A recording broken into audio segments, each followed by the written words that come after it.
Delicious. Fried chimichanga. They're not hard, and you're going to love this recipe.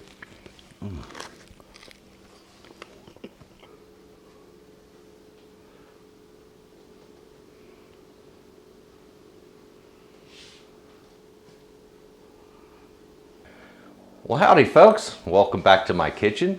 I'm Stuart. This is Texas Cooking Today. And this is going to be another one of my easy weeknight meals. And that's exactly what it is. It's a weeknight. This is Monday evening. And I've just finished up with work. I'm a little bit tired. It's now 6:30 in the evening. And I'm ready to start cooking something because I'm worn out. Okay, so here's the thing. I've lined out what I want to make for my evening, and that's going to be a fried chimichanga. You've already seen it in the title. All right, and it's easy and it's delicious.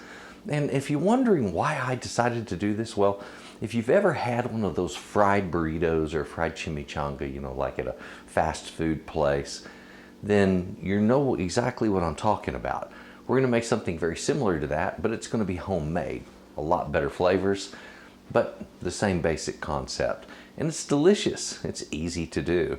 So I'll tell you what, let me show you how I make my chimichangas, not hard, and you'll be off and running. Oh, I would mention, please, the subscribe button. If you haven't subscribed to Texas Cooking Today, please do so. I've got all kinds of videos, all kinds of approaches to a lot of different recipes. So there's plenty here for you. And if you want something created, you can always ask me in the comments, and you'd be surprised how often that has worked for people. Now, this is a simple set of ingredients. It's basically just a heat, assemble, and then finish the cook. Not a hard one to do. So come on over. Now, to do fried chimichangas, you're going to need some big tortillas. So these are the large tortillas for big burritos. I've also got some shredded cheese here. I broke out some chicken that I barbecued the other night. So I'd had some spicy chicken that was grilled, and I thought I could use this in it if I want. Wonderful idea. I've got some refried beans over here. It's just a can of refried beans, all right? Very easy. And some seasonings for that. I'm going to use some salt, paprika, cumin, and a little garlic and onion powder to make it flat delicious. And it's not very hard, folks. So I'll tell you what, let me get into this right now. And it's, like I said, it's a pretty quick make.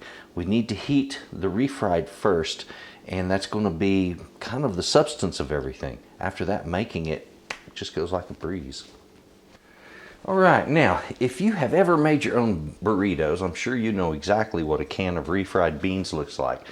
If you've never made your own burritos, well, guess what? This is what a can of refried beans looks like. So they usually will open up and come out pretty easy. If you'll notice though, this looks fairly pasty and dry, and that's because it is. So on this one, I'm going to go ahead and add in about 1/4 cup of water. There we go, a little bit of water. And then here, I want just a tiny bit, not a whole lot, of my onion powder right there. Do the same thing with my garlic powder. That's maybe 1/4 to 1/2 teaspoon at the most. And then I want to do the same thing with some cumin. I'm just going to sprinkle it in. I don't need a whole lot. Again, about 1/4 to 1/2 teaspoon. A little bit of paprika.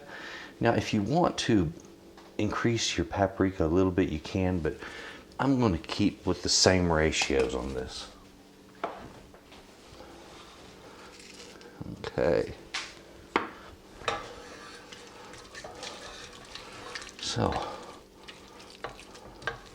it's still quite pasty. Now, the heat will help soften it and loosen that up a little bit, but even still, you don't want it too thick to begin with. Just a couple more tablespoons of water. There it goes. Now it's getting kind of creamy, which means when it's hot, it'll really be good and soft, all right? Now, if you want, you could cook some ground beef and add it to this. Make sure the ground beef is cooked first. Don't just put ground meat in there. So you got to pre-cook it and put it in here. You can do it with sausage also. If I wanted to add this chicken to the refry, I can, or I can just cut this up because it's fully cooked, and just add it as a topping along with the cheese over the beans. So there's, different ways I can approach this. So we'll get that heating. Now I'm going to say something. Refried beans have a tendency to burn, okay? They will burn if you get them too hot on the bottom. So keep that burner down on low. Okay, so while my beans are heating, I'm going to take a little of this chicken and prepare it. Now I had smoked this the other night. It's absolutely fantastic tasting chicken. And I wanted to use it in these chimichangas. I thought, oh, that'll be a perfect idea. So, and I'm making just some small pieces with it.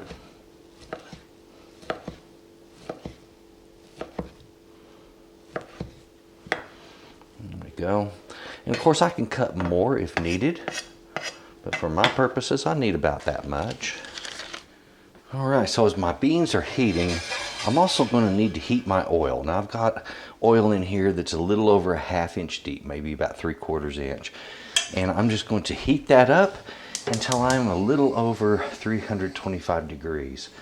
I'm going to heat that over a medium to medium high heat. This particular burner is really warm. It heats quickly. Now your beans, if they start making a sizzling noise, that means they are cooking quickly. So watch your temperature, watch that flame, all right? All right, so my oil is heating. Right now it's up to about, getting close to 200 degrees. So I can start making my chimichangas. Now the first thing I want to do, I need to clear a little space here to make this. I need some beans on there. My beans have gotten nice and hot and steamy. They are beautiful. So I'm just going to turn off the flame on those. Now, folks, this is as simple as the same way you would make a burrito, all right? But we're going to close it on both ends. And if you've never made a burrito, you've missed out. Let me tell you, burrito is one of the finest flavors there is. Okay, so put some cheese on here. And I'm using a nice sharp cheddar cheese for this. Okay, and a little bit of chicken. Now, you could use fajita meat, beef fajita. You could use some shredded pork. You could put some hamburger on this. You could use some chili if it's good and thick enough. Now, take this, fold the sides over with your thumbs, come up. We're going to pull those ingredients back just a little bit, kind of compacting them inward. And then fold this over, just like so. And I'm going to kind of press it out just a little bit when I'm finished. And that's what we have right there when I'm all done. So I can take this and set it aside until it is ready to fry. Make another one. So, easy weeknight again. We got the oil heating. It's coming up in temperature. And all I wanted was some simple, basic chimichangas. Now, if you'll notice, I'm doing this on a plate, okay? Remember this concept. The idea of using the plate isn't to keep things clean. It's to keep all of my ingredients centered. You see how they're not flowing outward? And that's because of the slope of the plate. All right, so here, bring it over again, fold them under, and roll. There we go. Second one is ready to hit the oil. I'll have a third one made and ready to go here in just a minute. Okay, looks like I've got 3 burritos ready to hit hot oil. Okay, time to get these in the oil. Now, if you'll notice, I'm going to use tongs to gently set them right in there. All right, that's just so I don't burn myself. And reasonably, I can do 2 of these at once. Oop, he's puffing up on me. There we go. And sometimes these will, so don't be prepared for that. You just saw it happen.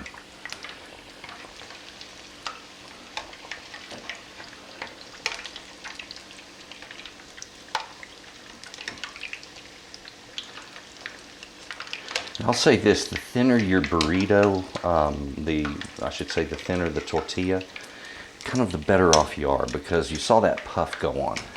The thicker tortillas that are softer have a tendency to do that a little more readily than the ones that are going to be thin. Okay, so that is something to keep in mind. So I'm keeping an eye on my temperature. Don't want it rising up too quick. There we go.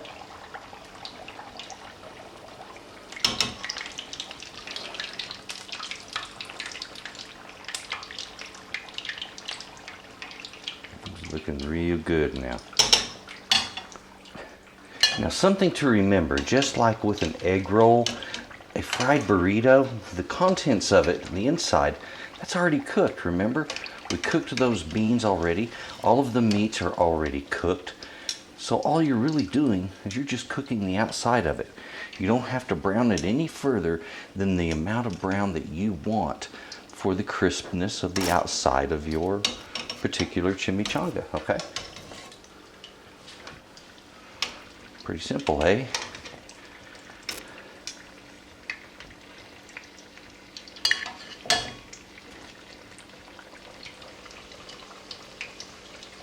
Pull my first one out and get a pan rack there, ready to catch any drips of oil or whatever else.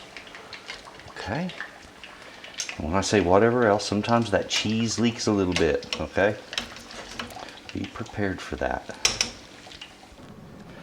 Well, little darling is all finished. Looking beautiful. Ooh, it's hot though. I want to burn myself, but you know, can't wait. Mm.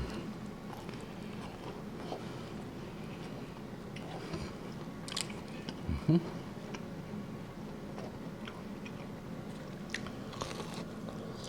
Mm.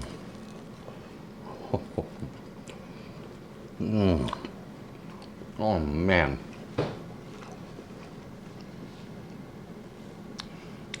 It reminds me so much of the ones that, you know, I'll get when I'm, you know, like out and about and you go to a fast food place, or not necessarily fast food, but, you know, like a travel stop.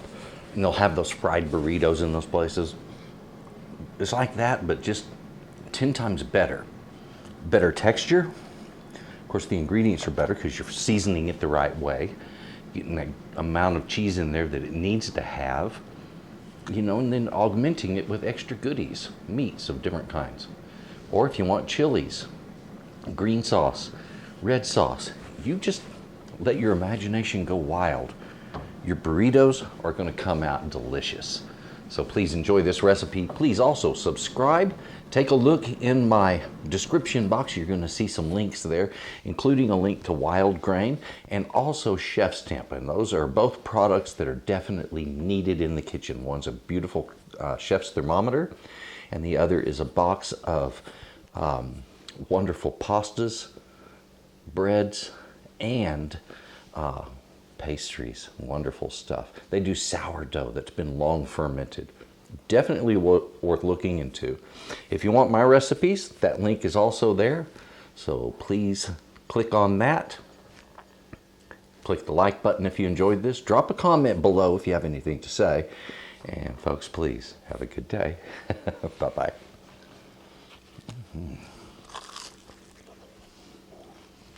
Oh yeah, that's good.